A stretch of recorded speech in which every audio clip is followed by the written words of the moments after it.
All right, everyone. So, a lot of people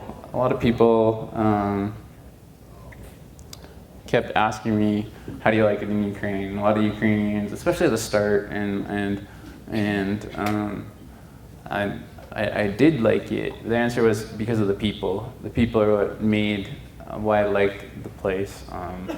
Wasn't really much else that really like stood out, but they stood out. They're special. They're in so many ways, and but being there, people asked if it was hard, and the answer is yes. It was hard. I don't know what happened for 2 months, but I was in some of the worst physical and health conditions that I've ever been in. I don't know, the weather got to me or something, but I was sick pretty much since I landed till the day I left. I had the flu, I had bronchitis. I was teaching English this whole time. Somehow the Lord gave me strength to do that despite not having a voice some days, despite coughing all night some days. And then I'm pretty much a Band-Aid as it is, but I pretty much hurt everything in my body. My back was hurting. I couldn't move my neck some days. My knees hurting. I showed up to Ukraine in a walking boot because my foot was broken. It was unbelievable. But I think the Lord either enabled my health to be taken from me, or just took it all together, simply to help me learn and to help me grow, and as part of the challenge, if you will. So was it hard? Yes, but God gave the strength to still do what I needed to do each day. Language is not easy. If I knew I was going to go longer than a week and a half before I booked my flight, I would have asked one of our Ukrainians to teach me some Ukrainian, but I didn't know much longer than that. And so I arrived. I didn't know a single word. And the language is actually quite hard, the acrylic letters and alphabet, and the words are quite long and pronounced quite a little bit differently. And so I did my best to learn the basics of the language as best as I could, hello, how are you, how's work, how's your school, yeah, that sort of thing. I don't know, what time are we going to this, but beyond that, I couldn't have any meaningful conversation. And so without a translator there, you couldn't have any in-depth conversations.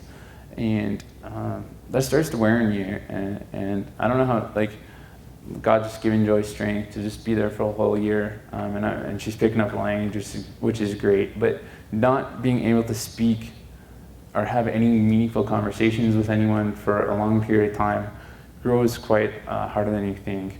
We did have translators most of the time, but yeah, you wouldn't believe how much you would miss having a real conversation with someone rather than just a shallow conversation, or just hello, right? So now quite often, I've said this many times before, but when you're not serving God, the enemy has no reason to attack you. When you're living for him or just not living for God, there's no reason for the enemy to come after you. Why would he? You're comfortable. He's got you in a comfortable place, if you will. But this was the greatest, I don't know, maybe challenge of my life in serving and going somewhere like this. And I felt I felt attacked. It's hard to describe what it was like, but I had to be in constant prayer, God, what is going on?